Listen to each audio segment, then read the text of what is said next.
Prompt. Now, repeat after me. Prompt. Prompt. Welcome to English Dictionary Infinity, where we help you perfect your pronunciation and expand your vocabulary, one word at a time. Meaning. A prompt is a cue or instruction that encourages someone to take action, think, or respond. Prompts can be written or spoken, and they are often used in creative writing, teaching, or discussions to guide thinking or behavior. Think of it like this.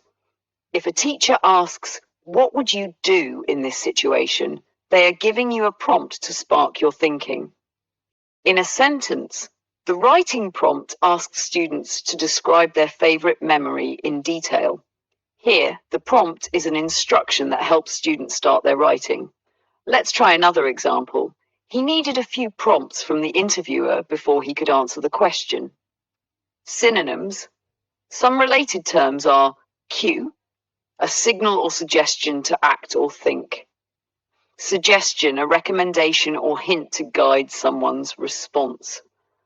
Antonyms, the opposite of prompt would be lack of guidance when no instruction or direction is given. Open-ended, no specific direction is provided, leaving the response entirely up to the individual. Part of speech. Prompt is a noun referring to the instruction or cue that encourages a response. If you found this helpful, make sure to like, share, and subscribe to keep building your vocabulary with us at English Dictionary Infinity. Don't forget to hit the notification bell for more words and pronunciation tips. See you next time.